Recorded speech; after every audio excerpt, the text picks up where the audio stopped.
Welcome everybody to our first alcohol occasional of 2026. I'm Hannah Carver, one of the SARN co-chairs, and today we're joined by Richard Purves from University of Stirling to talk about branding the game, alcohol sponsorship, sport and the normalisation of drinking among young people.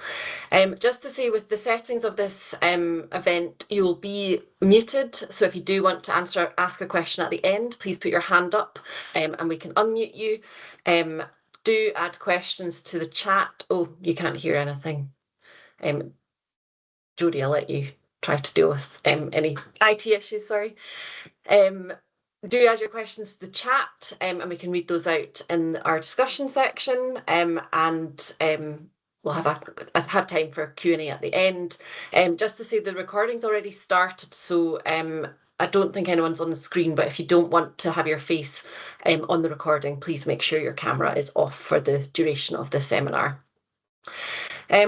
Just a few things, a few kind of introductions before we hand over to Richard.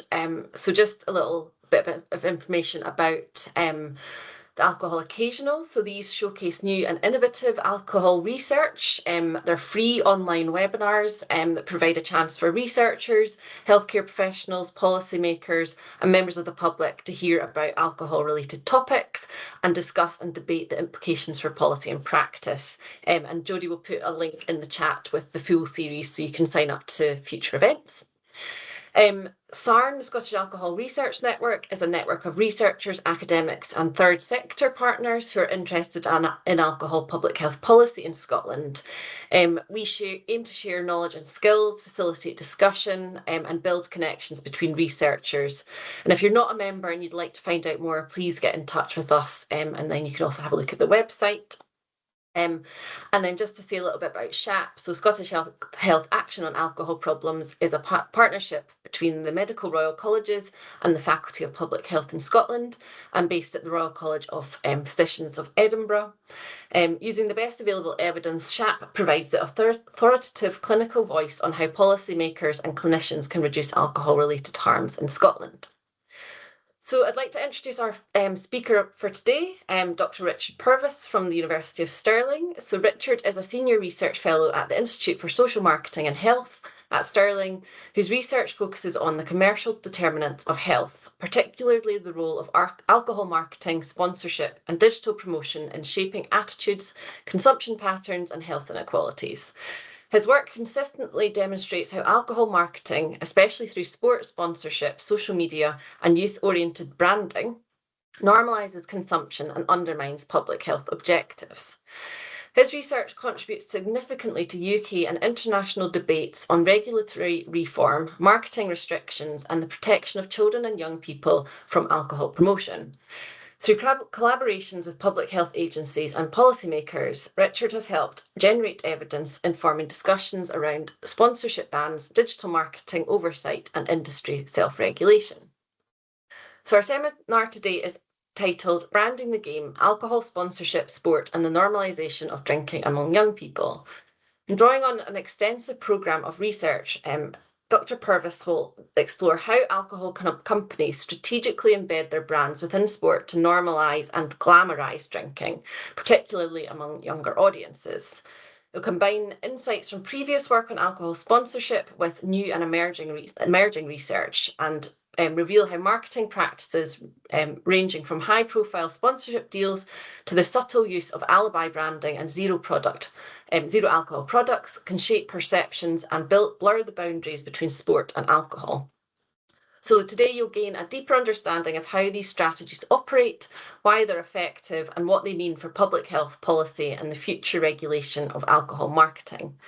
I'm sure this will stimulate lots of questions and debate, so please remember to put these in the chat and then when we get to the Q&A you can also ask the questions live. So now I'd like to hand over to Richard to talk us through. Thanks. Thank you very much, Hannah. I hope you can all hear me okay. I'm going to start by sharing my screen and then I'll pop it in presenter mode for me. And that should hopefully be up.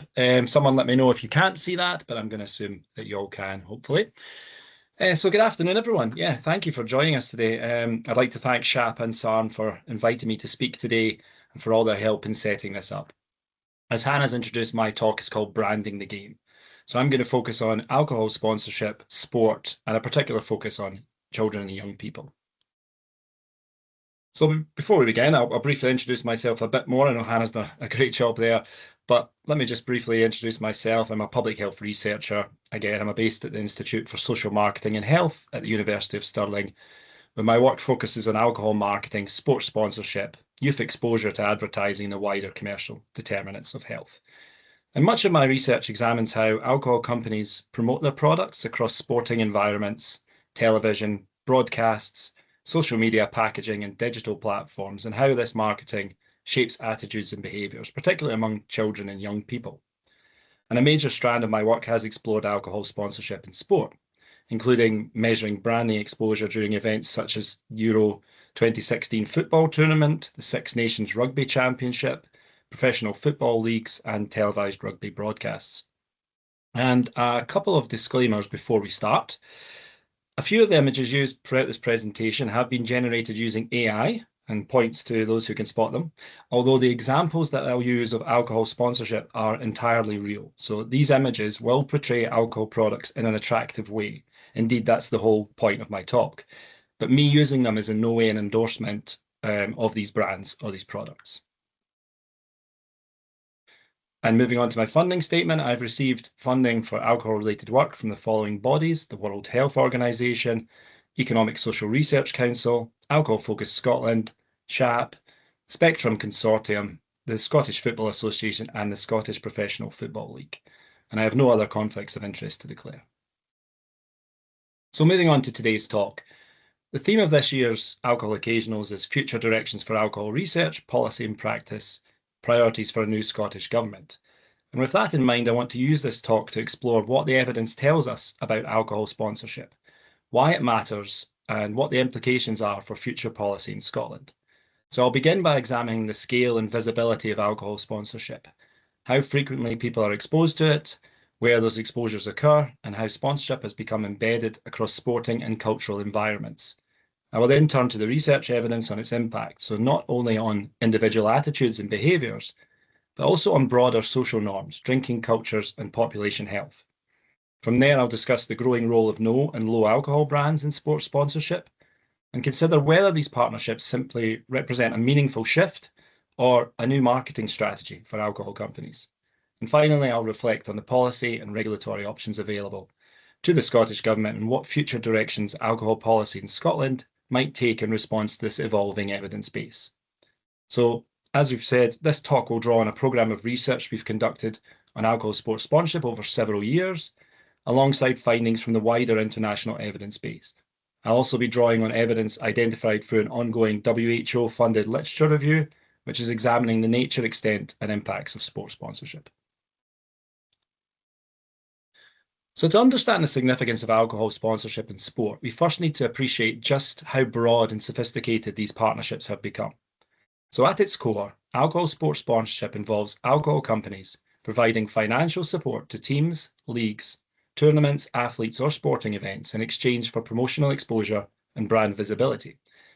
But in practice, sponsorship extends far beyond simply placing a logo on a shirt.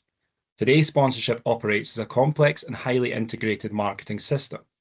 Now, some forms are immediately visible to audiences: shirt sponsorship, pitch-side advertising boards, branding painted directly onto playing surfaces, stadium signage, fan zone activations, exclusive pouring rights that determine which drinks are sold inside venues. Others are woven more subtly into the sporting experience through branded trophies, interview backdrops, limited edition products and merchandise. And increasingly, sponsorship also extends into digital and social media environments.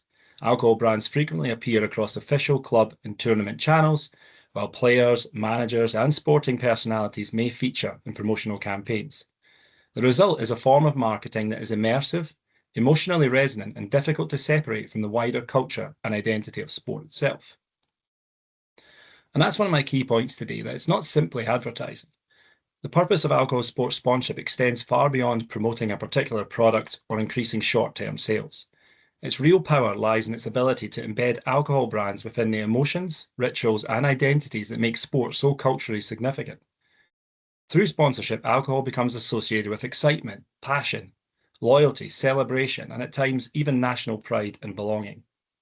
Alcohol branding becomes woven into the sporting experience itself rather than just existing alongside it. And this is what makes sponsorship fundamentally different from conventional advertising. Fans are not simply observing a standalone advert during a commercial break. They are encountering alcohol branding during moments of genuine emotional intensity. So a last-minute winning goal, a championship celebration, a fierce local rivalry, or a shared national sporting moment. And these repeated pairings create powerful emotional and cultural associations that can, over time, normalise alcohol as an expected and unquestioned part of sport, fandom, and social connection. So I bombarded you with a lot of images of alcohol sponsorship there on a couple of those slides, but it's worth pausing to consider how this relationship became so deeply embedded in the first place. The prominence of alcohol branding in sporting culture didn't emerge overnight. It's the result of decades of commercial, cultural, and regulatory developments that gradually intertwine sport, identity, celebration, and consumption. So to understand why alcohol sponsorship is now so pervasive, we need to look back at its origins and trace how the partnership between commercial organisations and sport has evolved over time. So sports sponsorship as we know it today is a product of more than a century of commercial evolution. What began as relatively simple promotional relationships in the late 19th century has grown into a global industry now worth billions of pounds annually. While sponsorship is now dominated by sophisticated multinational campaigns, its origins were often surprisingly modest. As organised sport became increasingly popular in the late 19th and early 20th centuries, companies quickly recognised its commercial potential. Sport attracted large, loyal, and emotionally invested audiences, exactly the kind of consumers brands wanted to reach. So early sponsorship efforts focused primarily on building brand recognition and loyalty by associating products with admired athletes and major sporting events.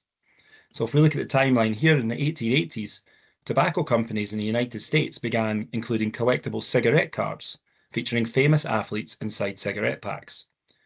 These cards encouraged repeat purchases and helped create some of the earliest links between sport, celebrity culture, and consumer branding. By 1896, companies were beginning to associate themselves directly with major sporting events. Kodak supported the first modern Olympic Games in Athens as part of an effort to enhance its public image and international visibility.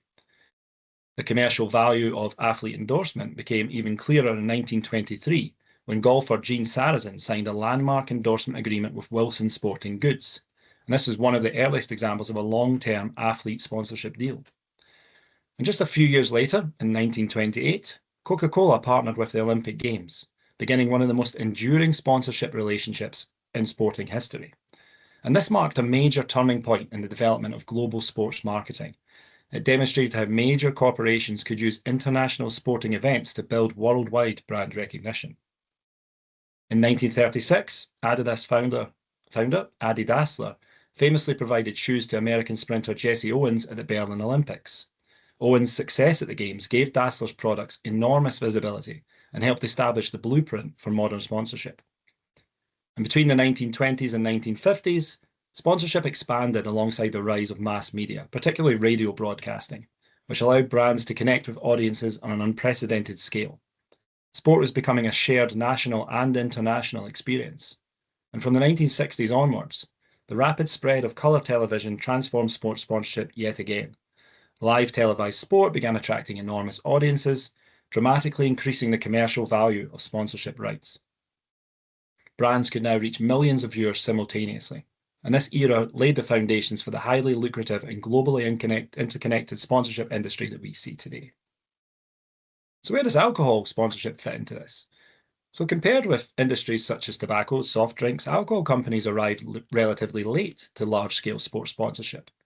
However, once established, alcohol sponsorship expanded rapidly and became deeply embedded within sporting culture. The modern era of alcohol sports sponsorship began to emerge in the 1970s. One of the earliest major examples in football was the Watney Cup, and this was sponsored by Watney Man Breweries between 1970 and 1973. Although relatively short-lived, the competition demonstrated the growing commercial opportunities that sport offered alcohol companies. And a pivotal moment came in 1973, when German football club, and I'll try and pronounce it, Eintracht Braunschweig, became the first team in football history to display a commercial sponsor on the front of its shirt. So the team are facing financial difficulties, and so signed a deal with Jägermeister, the German herbal liqueur company, allowing its logo to appear on players' jerseys. And this was revolutionary at the time and helped establish shirt sponsorship as one of the most recognisable and valuable forms of sports marketing worldwide. During the 1980s, alcohol sponsorship expanded rapidly across many sports and countries. Scotland became a particularly important example of this growth. Competitions such as the Scottish League Cup became closely associated with alcohol brands through sponsorships from companies including Bell's Whisky, Alloa Brewery, and later Tennent's Lager. And these partnerships helped normalise the close relationship between alcohol and sport for generations of fans. And by the 1990s, alcohol sponsorship had become a mainstream feature of professional sport. Shirt sponsorship deals were increasingly common and commercially lucrative. Partnerships such as Carlsberg's sponsorship of Liverpool Football Club, which ran from 1992 to 2010, became iconic examples of long-term brand recognition within elite sport. And about the same time, concerns about the public health implications of alcohol marketing were beginning to generate regulatory responses. A major turning point came in 1991, with France's introduction of the loi Vannes, which imposed strict restrictions on alcohol advertising and prohibited alcohol sponsorship in many sporting contexts. The legislation became one of the most influential examples of alcohol marketing regulation in Europe and demonstrated that the relationship between sport and alcohol was increasingly being viewed as a public health issue rather than simply a commercial matter. Meanwhile, in the UK, the relationship between alcohol and sport entered a new phase. During the 2000s, as sponsorship became increasingly global, commercially sophisticated, and deeply integrated into the fan experience, alcohol brands such as Carling, Budweiser, Carlsberg, and Heineken became dominant partners of major football competitions, including the FA Cup, the League Cup, the Scottish Professional Football League, and international tournaments. And during this period, alcohol branding became virtually unavoidable for many fans. By the 2010s, sponsorship strategies had evolved well beyond traditional advertising. Sponsorship became less about individual adverts and more about embedding brands into the identity, rituals, and emotional atmosphere surrounding sport. So with that broader context in mind, I now want to turn to the research evidence itself and explore what we actually know about the scale, impact, and consequences of alcohol sponsorship in sport. There is now a large and rapidly growing international evidence base examining alcohol sports sponsorship and its public health implications.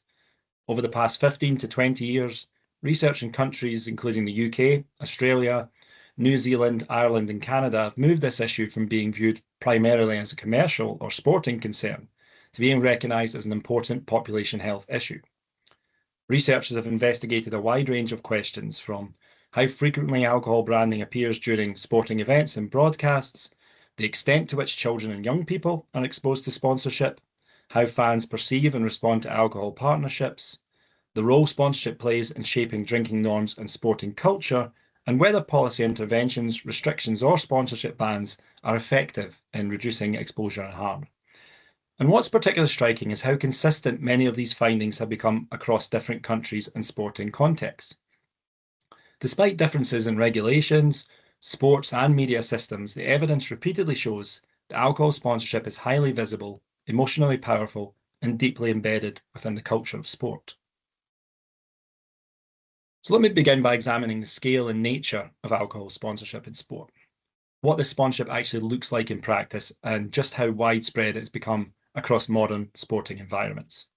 So my colleague Nathan Critchlow and I have conducted a programme of research exploring the visibility and reach of alcohol sponsorship across a range of sports and media settings. One of the clearest findings from this work is that alcohol sponsorship is not confined to a few logos or isolated adverts. Instead, it operates as a highly integrated and pervasive marketing system, woven throughout the entire sporting experience. Alcohol branding now appears across almost every aspect of sport, as we saw in my earlier slide. Importantly, many of these forms of sponsorship are embedded directly within live sporting events and broadcasts, rather than appearing as separate advertisements. In some cases, audiences are exposed to alcohol references almost continuously throughout matches. And for example, in our analysis of the Six Nations rugby tournament, viewers encountered an alcohol marketing references approximately once every 15 seconds during live broadcasts. And in Scottish Premier League football, alcohol references appeared around once every 98 seconds. So these references included pitchside branding, stadium signage, sponsorship logos integrated into broadcasts, branded graphics, and other visible forms of embedded marketing. Our research also shows that sponsorship strategies have become increasingly sophisticated over time. So it's no longer just about visibility. It's about embedding brands within sporting culture, emotional experiences, and fan identities. So our work looking at sponsorship across various European countries emphasised the global and transnational nature of alcohol sponsorship. Of the 178 teams audited across Europe, 72% had at least one main sponsor or partner related to alcohol.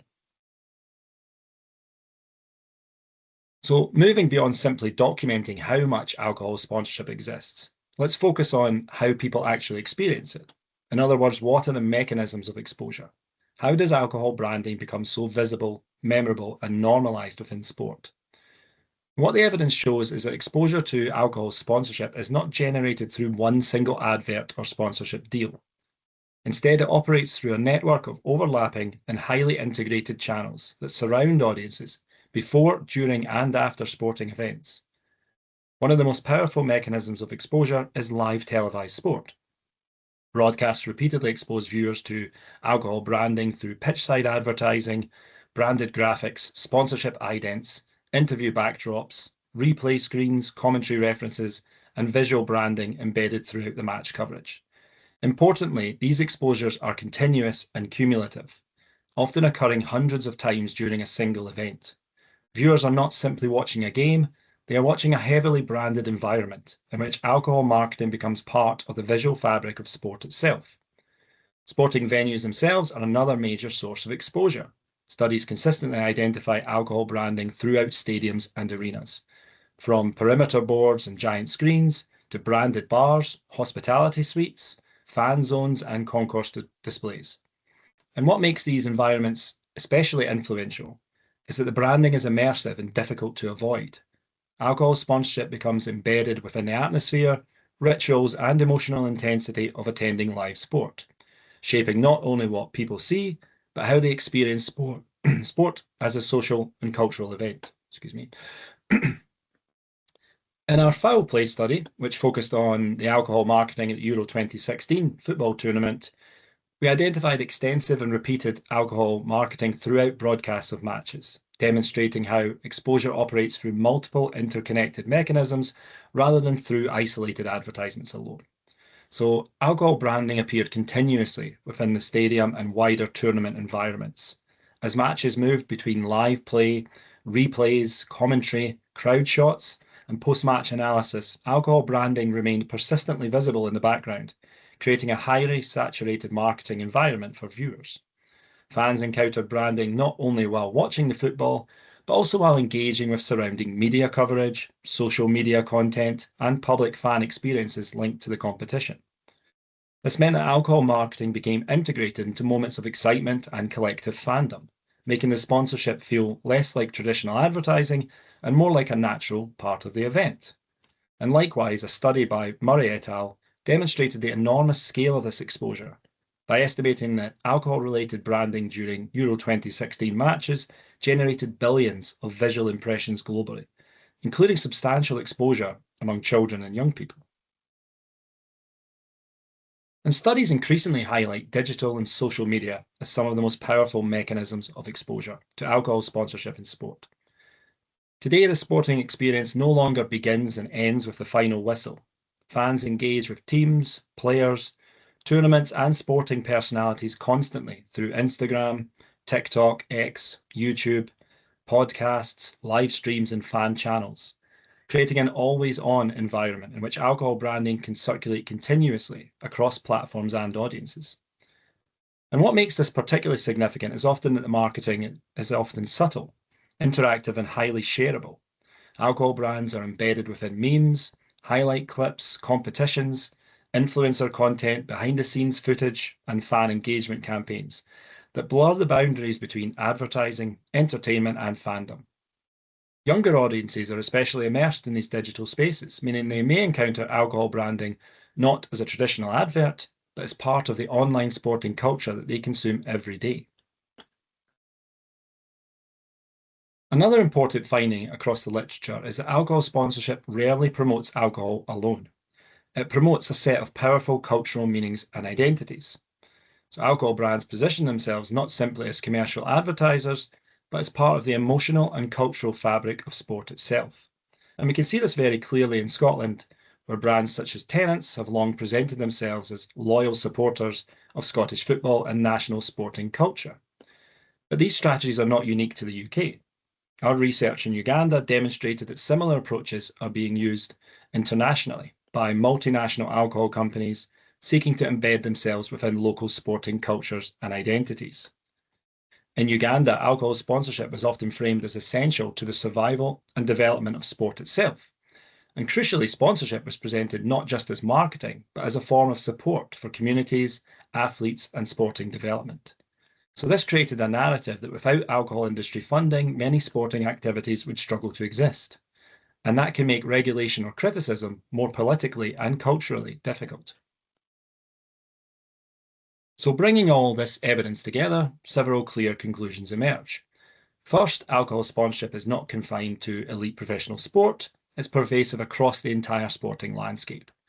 For many fans, players, and communities, alcohol branding has become a routine and highly visible part of the sporting environment.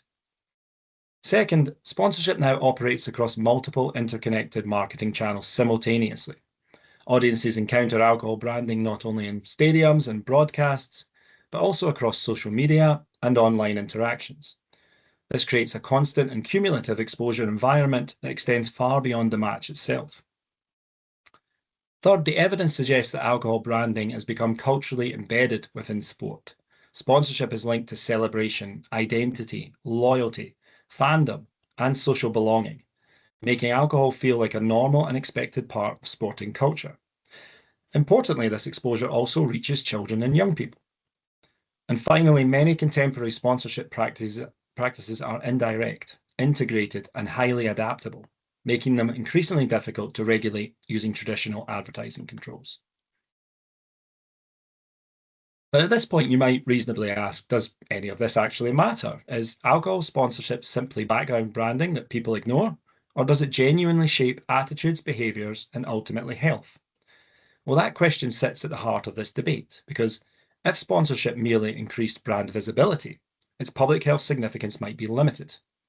But the growing body of evidence suggests something much more powerful, that alcohol sponsorship influences how people think about drinking, how alcohol becomes woven into social culture, and how these repeated exposures can shape behaviours over time, particularly among children and young people. And the evidence increasingly suggests that alcohol sponsorship is not passive background branding. It actively shapes how people think and feel about alcohol, sport, and drinking culture. Across a large body of international research, exposure to alcohol sponsorship has been linked with higher brand awareness, more positive attitudes towards alcohol companies and products, and stronger associations between alcohol and sport. In some studies, exposure is also associated with earlier drinking initiation, increased alcohol consumption, and riskier drinking behaviours, particularly among children and young people. And one of the most important findings is that sponsorship helps normalise alcohol within sporting culture. When alcohol branding is constantly present during matches, celebrations, tournaments, and fan experiences, drinking can begin to feel like a natural and expected part of sport itself. And over time, this can reduce critical awareness of marketing and strengthen the perception that alcohol belongs within sporting identity. The evidence also suggests that sponsorship influences how audiences perceive alcohol companies themselves. Through partnerships with beloved teams, athletes, and national sporting events, alcohol brands can position themselves as supporters of communities, culture, and sporting success, rather than simply commercial actors selling a harmful product. This can generate trust, goodwill, and emotional attachment that traditional advertising may struggle to achieve. So we've recently conducted focus group research with children and young people aged 11 to 17 in Scotland to explore how they understand and experience alcohol sports sponsorship.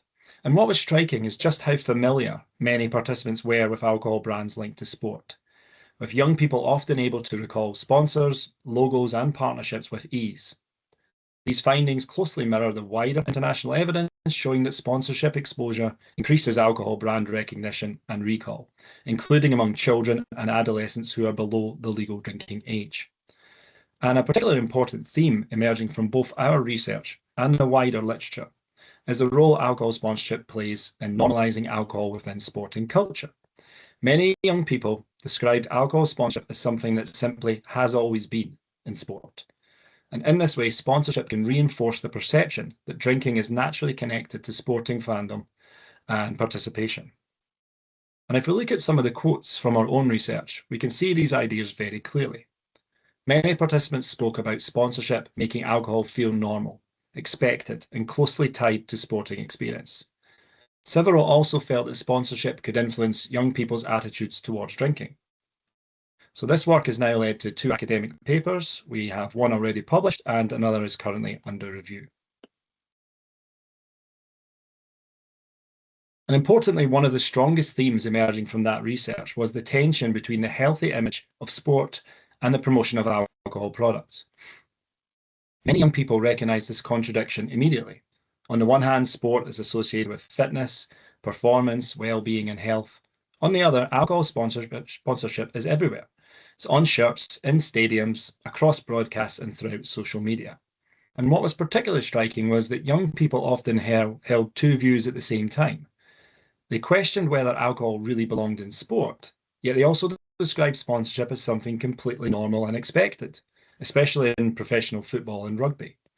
Because alcohol branding appears so frequently across sporting environments, these associations can start to feel natural and routine. And for many young people, alcohol and sport have become culturally intertwined. And this reflects a much wider body of international evidence showing that alcohol sponsorship has important public health implications. Sponsorship does not simply advertise products, it helps shape social norms around drinking, influencing what feels acceptable, desirable, and culturally connected to sport and social life. And this is particularly important during childhood and adolescence, when attitudes, identities, and future behaviours are still developing. A more recent and rapidly growing development in sports sponsorship has been the rise of no and low alcohol products, often referred to as no-low sponsorship. Now, at first glance, this might appear to represent a positive shift away from traditional alcohol marketing. But emerging research suggests this picture is far more complicated. Across multiple sports and countries, alcohol companies are increasingly using no-low products as indirect forms of alcohol promotion. These sponsorships allow companies to maintain visibility, preserve brand recognition, and continue associating themselves with sport, even in settings where direct alcohol advertising may face restrictions. In many cases, the branding of no-low products closely mirrors the parent alcohol brand through the use of the same colours, logos, slogans, fonts, and imagery. And as a result, the sponsorship may still reinforce awareness and familiarity with the main alcohol product. And we explored this issue directly in our own focus group research. Participants were shown a series of images featuring no-low sponsorship linked to major alcohol brands. And what was striking was that many young people did not initially recognise these adverts as being anything different from the alcohol sponsorship they were already familiar with. In most cases, it was only after prompting from the researcher that participants realised the products being advertised were alcohol-free or low-alcohol variants. And when discussing why this distinction was unclear, many participants explained that they focused primarily on the familiar branding rather than the small 0.0 label. Several commented that the no-low branding looked almost identical to the regular strength versions and suggested that seeing the sponsorship would naturally remind people of the main alcohol brand. Some participants even argued that no-low products should use completely different branding and names if companies genuinely wanted to distinguish them from alcoholic products. Another increasingly important strategy in sports sponsorship is alibi marketing. So this is where alcohol companies will use distinctive brand elements such as colours, fonts, slogans, symbols, or visual styles, instead of displaying the alcohol brand name directly. They aim is to trigger instant brand recognition without explicitly showing the product itself, allowing companies to maintain visibility and emotional associations while potentially circumventing advertising restrictions. So research suggests that these subtle branding cues can be highly effective, even without showing the alcohol product or logo directly. Audiences may immediately recognize the brand because they become so familiar with its visual identity through years of exposure. And we also explored this in our focus group research. Participants were shown examples of alibi marketing to see whether they could identify the companies from visual signifiers alone. The findings were quite striking. Without any prompting, participants across all age groups, including the youngest, immediately recognised Heineken from its distinctive red star and green colour scheme. Most groups also recognised Guinness branding from an example using the word greatness instead of the Guinness name itself. And participants explained that the colours, typography, and overall style looked extremely similar to the Guinness brand. Some also connected the branding to their previous knowledge of Guinness sponsorship in events such as the Guinness Six Nations. When we asked participants why companies might use this type of marketing, several suggested it could be used as a way of getting around existing restrictions. So these marketing approaches may undermine public health protections designed to reduce children and young people's exposure to alcohol marketing. So what does all of this mean for alcohol policy? And what options are available to governments such as the Scottish Government? Internationally, the World Health Organization identifies restrictions on alcohol marketing, including sports sponsorship, as one of its 3 major best buy policies for reducing alcohol-related harm.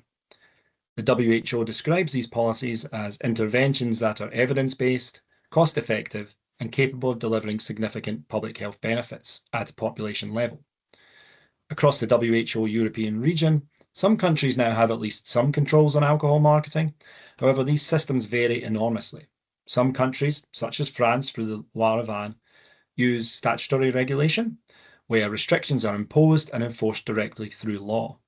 Others rely more heavily on industry self-regulation, where alcohol and advertising industries largely oversee their own marketing practices. And the United Kingdom falls predominantly into this second category. So here, alcohol sponsorship is largely governed through self-regulatory systems led by industry bodies such as the Portman Group and advertising regulators. Rather than government legislation, the UK relies heavily on voluntary codes developed by the alcohol industry itself. The Portman Group introduced sponsorship guidance in 2003 and later updated in 2014. These codes state that alcohol sponsorship should promote responsible drinking, should not appeal strongly to under 18s, and should not imply that alcohol leads to social, sporting, or sexual success. The guidance also specifies that sponsorship should generally only occur at events where at least 75% of the audience is expected to be over 18. However, critics argue that these systems have important limitations. Many sporting events with large youth audiences still feature extensive alcohol sponsorship, and much of today's digital and indirect marketing falls into regulatory grey areas that existing codes struggle to address. As we've discussed throughout this presentation, modern sponsorship is increasingly integrated, cross-platform, and culturally embedded, raising important questions about whether current self-regulatory approaches are capable of meaningfully limiting youth exposure or protecting public health. So given all of this evidence, what policy options are actually open to the Scottish Government? And perhaps more importantly, are current regulatory systems really capable of protecting children and young people from exposure to alcohol sponsorship in sport? A major theme running through this research is that existing approaches are widely viewed as insufficient. Across multiple studies, researchers highlight significant weaknesses in current systems of self-regulation, partial restrictions, and narrow definitions of what counts as alcohol marketing. Many regulations were designed for a much older advertising landscape, one focused on traditional adverts, and struggle to address the highly integrated cross-platform and indirect sponsorship strategies used today. Critics argue that industry-led regulatory frameworks often prioritise commercial interests over public health protection. In practice, self-regulation tends to rely heavily on voluntary compliance, limited enforcement powers, and broad interpretations of what constitutes acceptable marketing. As a result, substantial exposure to alcohol branding, including among children and young people, continues despite the existence of regulatory codes. This is why many researchers now advocate for more comprehensive, statutory, and public health-oriented approaches to regulation. Evidence from countries with stronger legal restrictions suggests that statutory controls can reduce the visibility of alcohol marketing, although studies also show that loopholes remain a major challenge. Where restrictions focus only on direct advertising, companies may shift towards surrogate branding with no-low sponsorship, alibi marketing, influencer content, and other indirect promotional techniques that could continue to sustain brand recognition. And at the same time, digital and social media marketing presents growing challenges because sponsorship content can spread rapidly across platforms that are difficult to monitor or regulate effectively. And just in case we think alcohol sponsorship is something from the past, or that it's now being completely replaced by gambling sponsorship, I want to highlight a very recent example that shows just how powerful and sophisticated alcohol sports marketing remains today. At the moment, Budweiser is running a major campaign linked to its sponsorship of the FIFA World Cup, which takes place later this year, promoted heavily across television and social media. Now, if the technology here behaves itself, I'd like to show you a clip of this advert shortly. To be absolutely clear, I'm showing it for research and discussion purposes only. Again, not as an endorsement of either the product or the campaign. You won't be able to hear the sound on it. There's just some music playing over it, a couple of words, but that's not really important. What's more important is the imagery that I'm going to show you. So let me just check if this is going to work here. Now, hopefully you can all see that video.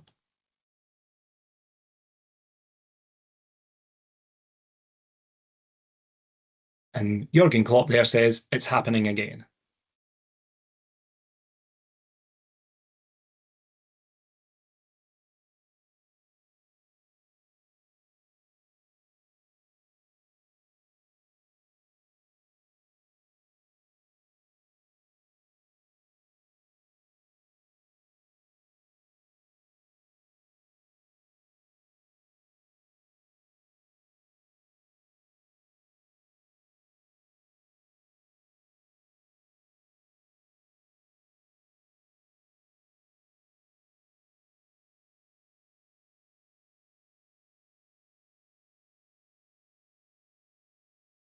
Okay, I think that's enough of that. And I'll take that down and I'll go back to the presentation. And we should be back. So the reason I've chosen this example is for, well, there's a few reasons actually. What makes this advert so interesting that it perfectly captures many of the themes that I've tried to discuss. It does not simply advertise beer. It sells emotion, passion, excitement, and belonging. The campaign positions alcohol as central to the experience of football fandom and the emotional intensity of the World Cup itself. So there you have sport, celebration, identity, and alcohol all woven together into a single narrative. And I've chosen it because it also features two recognisable football figures in it. So we have former Liverpool manager Jurgen Klopp and Manchester City and Norway striker Erling Haaland. So the advert generated controversy in Norway, where alcohol advertising and sports sponsorship are heavily restricted. Campaign groups criticised Haaland's involvement, describing the partnership as tragic, and given Norway's strong public health approach to alcohol marketing.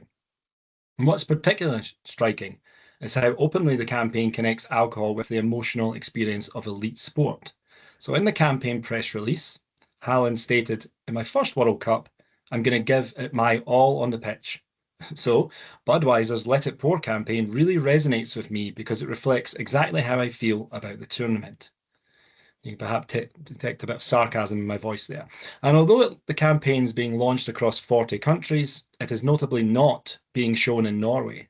So that's a reminder that regulatory choices can still shape what kinds of alcohol marketing are considered acceptable within sporting culture. And as I've mentioned, Budweiser is one of the headline sponsors of the 2026 World Cup. This is continuing a partnership between FIFA and the alcohol industry that's now lasted for more than 40 years. The World Cup is not simply another advertising opportunity, it's one of the most watched and emotionally powerful sporting events on the planet. And we're already seeing this sponsorship emerge across multiple platforms long before the tournament has even begun. And as the tournament approaches, this exposure will only intensify. Whether audiences actively seek it out or not, Budweiser branding will become embedded throughout the World Cup experience. And that raises an important public health question. How many children and young people will also see this marketing? So this year, interestingly, the matches will include mandatory 3-minute hydration breaks, so one per half, essentially breaking matches into 4 quarters. And it's estimated this will create 208 new advertising slots over the tournament. The World Cup is one of the few truly global sporting events watched by huge family audiences, including millions of children. So this means that alcohol sponsorship is not just reaching adult consumers, it's also becoming part of the sporting memories, identities, and cultural experiences of younger viewers around the world. So in conclusion, alcohol sponsorship in sport is widespread, it's highly visible, and it's delivered through multiple integrated marketing channels. The strongest evidence supports effects on brand awareness, recall, and normalisation, while evidence for direct behavioural impact is more mixed, but nonetheless, substantial concern exists regarding youth exposure and the alignment of sponsorship with public health goals. The literature increasingly points towards reform of current regulatory approaches, phased restrictions, and alternative sponsorship models emerging as commonly proposed solutions. And just before I finish up, I would like to plug our upcoming conference that we're going to be holding at Stirling in October. The deadline for contributions has been extended to the 5th of June, and we welcome contributions from a range of different backgrounds, from research to policy, practice, and lived experience. We also accept different types of contributions. So these can be traditional abstracts from research or practice, but also we're looking for idea sessions for discussions and interactive workshops as well. So I'll leave that on the screen just for a couple of more seconds in case anyone wants to scan it, but please do get in touch with me if you want any more information about it. And I'll finish up there and say thank you for listening. Fantastic. Thank you so much, Richard. It was really interesting. I think especially the alibi marketing with how young people recognise stuff is quite scary. Any questions? I don't think we've not had any questions in the chat other than a comment from Trevor. If you've got any responses to that, Richard, or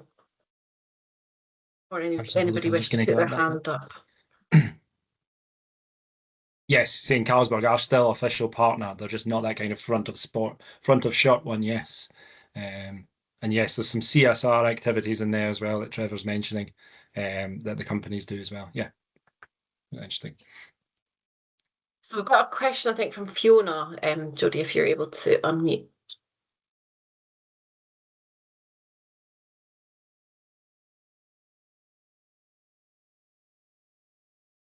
She's got a hand up. Unmute. Can I be heard and seen? Yep. Yes. Hi, Fiona. Thank you very much. Thank you for hosting this event, and thank you, Richard, for an excellent presentation. I'm Fiona Bull from WHO, and for the reasons Richard introduced in the middle of his presentation, we are very interested in this particular dimension. My question, Richard, is picking up on your last slide, alternative mechanisms of financing. I mean, this is a strong and loud call that the impact of removing the sponsorship would be to affect the sport, and they particularly use the argument of grassroots. So have you got any examples you could share, either already completed or underway, of a sport, a club, but either a whole league that is trying to or has successfully replaced alcohol sponsorship? We need some success stories as well as all the compelling arguments. Yes, absolutely. Yes. Thanks, Fiona. Yeah, that is a really interesting point to pick up on. And it is something that we would always point to, tobacco, what happened with tobacco in regards to sponsorship. So entire sport, think of snooker. Snooker used to be sponsorship everywhere, Formula One, tobacco sponsorship everywhere. And it got removed. And the sport didn't crumble. The sport is still strongly supported by other organizations. Fortunately, gambling, probably a lot of it. But yeah, we point to that. Then there are also examples of lots of clubs. It's hard to point to literature in particular, but obviously there was an arrangement in Scotland where the Scottish women's football were not accepting, the organisation themselves, the governing body of Scottish women's football, didn't accept unhealthy sponsorship, so particularly alcohol industry sponsorship. They actually actively refused that and took a stance on that. So again, that's another success story. The league, which is now incorporated into the Scottish Professional Football League, do accept alcohol sponsorship. So we might see more of that creeping there, but not from the governing body. So when the Scottish women's national team play, there won't be any alcohol branding there. There shouldn't still be alcohol branding. So there are examples, yes. Perhaps not as many because they've not been forced to or, had to, but there are clubs that will take us a stand, and there are community organisations as well that will take a stand. As I'm going to be doing, I have a PhD student who's going to be looking into this very topic in Scotland, looking at unhealthy sponsorship around grassroots and community sports clubs. So we'll know a lot more once we finish that project. Yeah, I'd certainly encourage all the attending and our network that this is a vital area. And I think the example of women's sport is both useful, but also enters into that's why we don't have so much coverage and there isn't enough money in women's sport. So what I think would be the gold example would be an established relationship that has been broken, that has ended. And I think there might be some in basketball in Australia. But again, I'm not an expert in this area, but very keen, if I could just put it out there through your group and this call, that we try and gather those examples together, because they provide the real world of what it's going to take, the arguments, the process to show it isn't catastrophic. I think the example back to tobacco is quite good, but it's today's world. And it's compelling, particularly as the other interest which I bring is the promotion of sport to children and young people. And of course, that's dwindling with the investments from local government, the closure of facilities, etc. So the argument is the sponsorship is needed. And so we have to come up with the other financing models and compelling evidence that it can be done, examples that it can be done. Thanks for your question. Yeah, thanks. Answer, sorry. Thanks for your question. Got another question from Sheila Gilhaney. Oh, thanks very much. And Richard, absolutely amazing presentation. Thank you really for that. Just a quick thing that just to Fiona's query. In Ireland, there are three big sports. There's rugby, there's soccer, and then there's GAA, which is a form of kind of Irish football. GAA is probably bigger than the other two.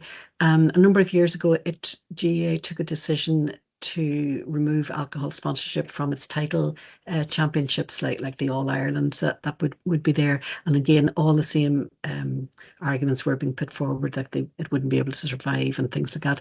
It's thriving. It is bigger, as I say, than the other two big sports. Now, it's not perfect because you can see that at local level there will be some sponsorship, say from pubs, particularly there. But it is actually a very good example of where it was divested as opposed to not having had it in the first place. My actual question after that is, we're able to point to a small number of countries which have taken action on this. In France, the Loi 20. In Ireland, there's been, I will say, some efforts made, but they are small. Norway is a brilliant example. And this is more a question for everybody. Is it better to try and progress this at national level, or given the international element that sport is, we're sitting in Ireland watching the World Cup, are we better to try and look for, I suppose, an international agreement on this, or to try and keep progressing, keep plugging away at national level? It's a great question, Sheila. I guess where we point to success, I know Lithuania has also had some success, and it was recently about their alcohol marketing bans there. They could point to a 35% reduction in frequency of intoxication due to their alcohol marketing ban, which included sponsorship. So I think that was a really useful example. And internet, I would like to open that up and see what other people think about that, because it's not something I think could be easily done. And if you were, for example, if there's you would have to get FIFA or something behind you. So this FIFA obviously organising the World Cup. They're in charge of what marketing is shown. Even at local level, we've tended to see, where countries have had marketing restrictions, they tend to supersede them. We've had a situation in Brazil where they had the World Cup, where they brought in alcohol availability there, where previously they had banned alcohol sales in the football stadium. So they're extremely powerful when they put these on. We saw the examples in Qatar of having alcohol branding still around the stadiums, not availability. They managed to push back on that. So yeah, it's a really interesting question. I don't know is my answer. If someone else wants to come in, I don't know, but it sounds like an interesting proposition. If you could get several national governments or national bodies to back a move, that would certainly be very powerful. Yeah, yeah. I mean, my feeling is that it probably does need to go at national level, and because I'm looking at other issues like labelling, for example. It is easier for an individual country to try and progress this on the basis of specific issues that are applying in that country, and like when it comes to, say, for example, the EU, that there are those possibilities. It's just that there is this overwhelming thing that we actually watch an awful lot of international sport, and it is becoming really difficult, even just to know what lever to try and push. Yeah, absolutely. I mean, we've seen that in other countries that watch the Premier League. We've seen how global the English Premier League is now. So those sponsorship arrangements are being seen by millions and millions across the globe. It's not just in their country. So that kind of cross-border idea is very difficult to regulate as well. But then if it would start with national restrictions on alcohol sponsorship in that country, which would then limit what other people see, I guess. So. Okay, thank you. Sheila? Another question from Nigel Jones. You're there?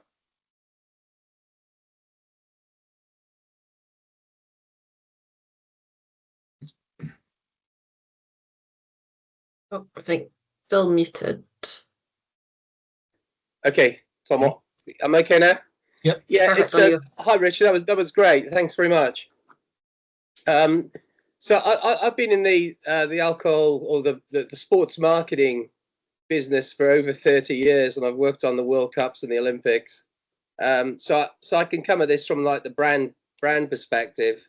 And I'm also now an ambassador for Alcohol Change UK.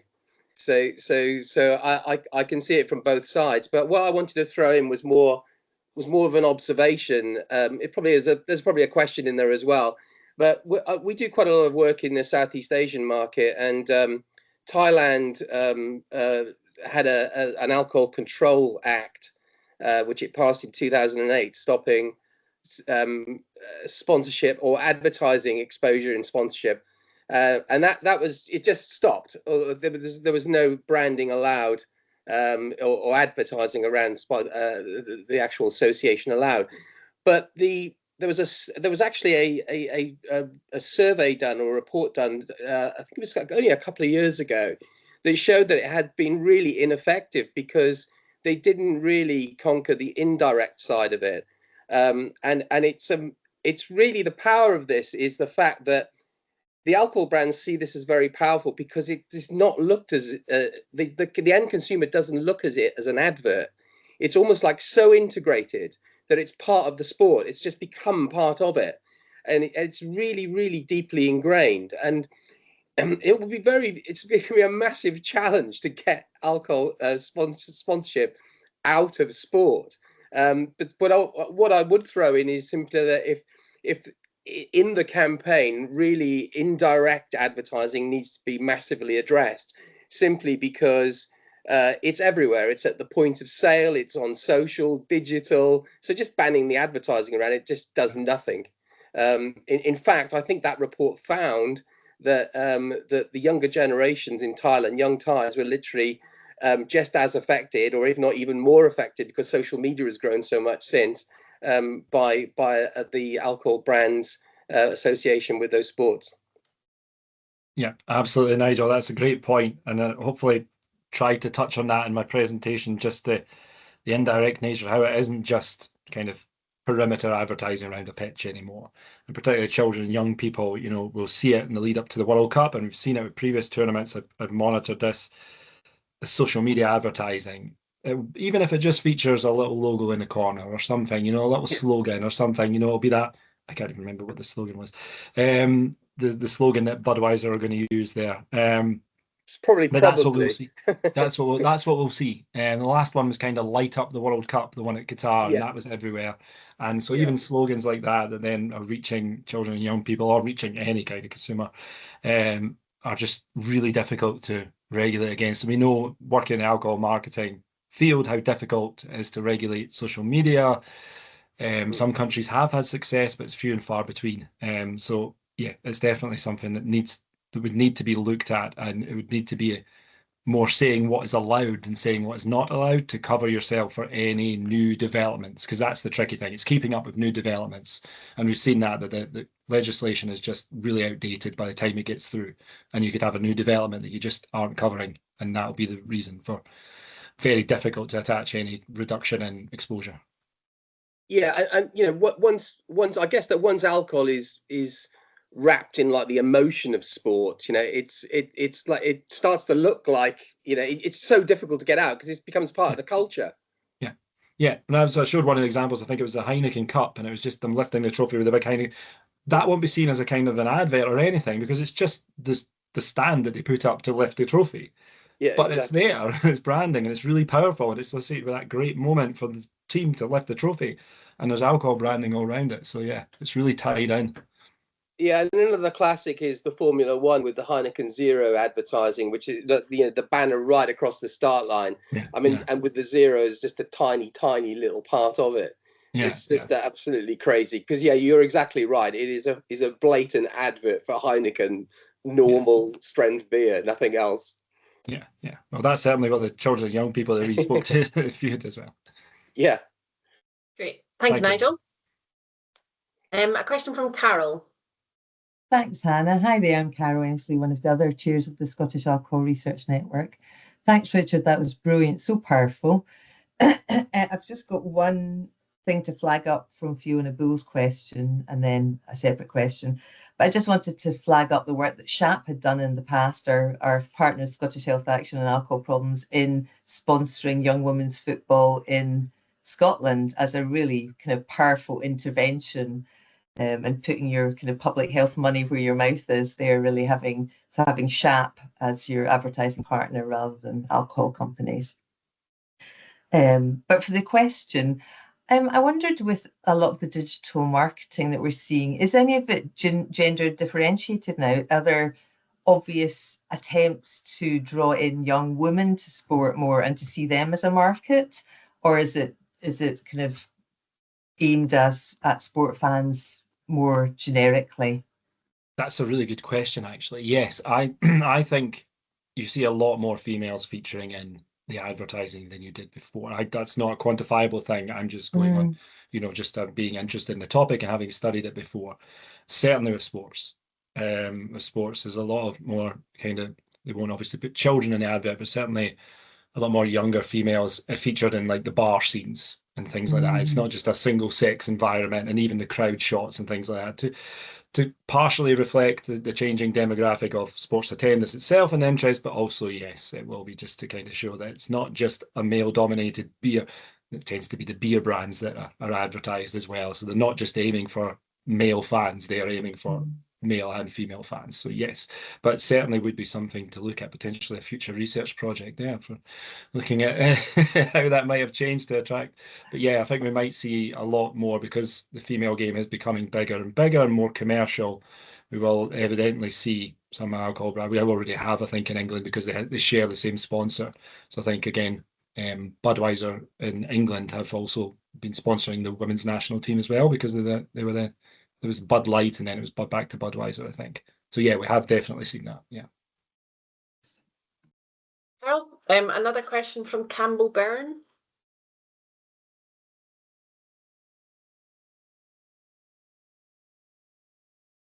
Hi there. It was just a chat. I was involved in boys' youth football for a number of years. It was a few years ago, but I don't know if there was an actual ban. But particularly within the league setups, which was Lanarkshire Youth Football Association, the Scottish Glasgow leagues. It was certainly, I don't know if there was a ban, but I know for a fact it was frowned upon for any teams under 16 to be sponsored by a local pub or anything at all to do with alcohol. As I say, I don't know if that was a statutory measure, but I would imagine it possibly was. So I suppose that was always a good thing to see, but I believe it was only up to the age of 16. for the teams. And also, I suppose I've noticed myself that there must be some kind of regulation on the age of young people buying football tops, that there's no betting advertising or no, alcohol or obviously tobacco advertising and stuff on it, which was always good to see, and I think that's continued. But I suppose my other concern is not just having worked in the field with young people for a long time, and it's not just the sports stuff, it's like all these new drinks that appear. I remember speaking to people 20 years ago from an advertising company who were saying that they weren't trying to target the youth market when they started bringing out alcohol pops. And it was pretty clear that that's what all the branding was about, and to kind of target young people and stuff. So yeah, it's a bit of a minefield because it's not just in sport, it's everywhere. Mm-hmm. That's a really good point. Yeah, about the shirt sponsorship, that is a good point as well. It was voluntary regulation came in there from the alcohol industry to not put it on shirts, children's size shirts. And the same with the gambling brands as well. They're not on children's size shirts. And I know in down south, they're bringing in restrictions in the Premier League on gambling sponsorship. It won't be on front of shirts, so potentially see it on the back and on the sides. So obviously shirt sponsorship is still, you're still allowed, still permitted in Scotland. You don't see it as much because it has currently been overtaken by the gambling brands at the moment. But yeah, it's certainly still, if you watch any top flight game, you'll still see it. And we obviously have major sponsors of the Scottish Professional Football League. The Glens are the official spirit. I think they signed a deal with Carling as well recently as well, so they're still the official beer as well.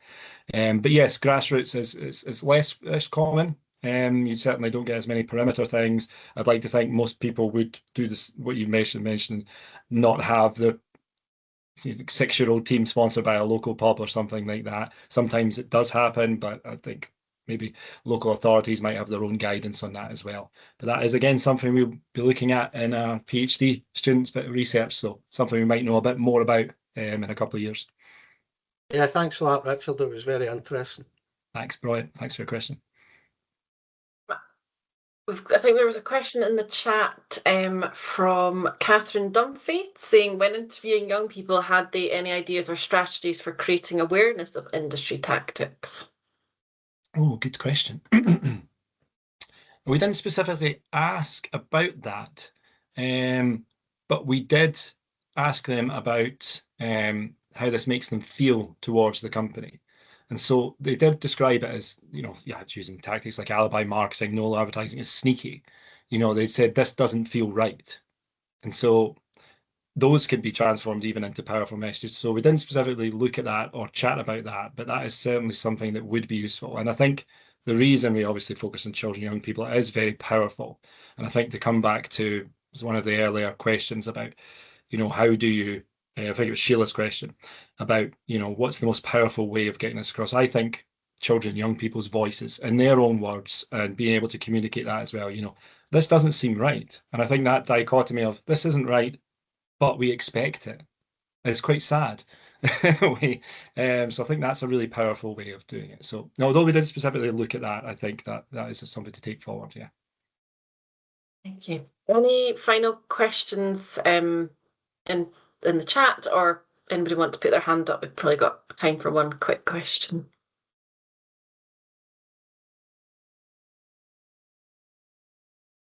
Oh, doesn't look like it. Perfect. Thanks so much, Richard. That was fascinating. And thank you everybody for listening and for those asking questions and adding comments. Just to say, our next seminar will be on Monday the 8th of June with a presentation from Dr. Ayotunde Isiaka and John Mooney, who will be focusing on the feasibility and prospects of adapting medication-assisted treatment, or MAT standards, for alcohol in Scotland, looking at the applicability of MAT standards to alcohol treatment specialist services using peer-reviewed publications and grey literature, as well as direct observations of MAT standard implementation processes. Jodie's going to put a link, has put a link already in the chat box, so please do sign up if you're interested. And and then have a look at the other seminars that are coming up in the next few months. And please follow us on Blue Sky and LinkedIn, both SHAP and SARN, for any updates and other news. So thank you everybody for joining, and we look forward to seeing you at our future seminars. Thanks.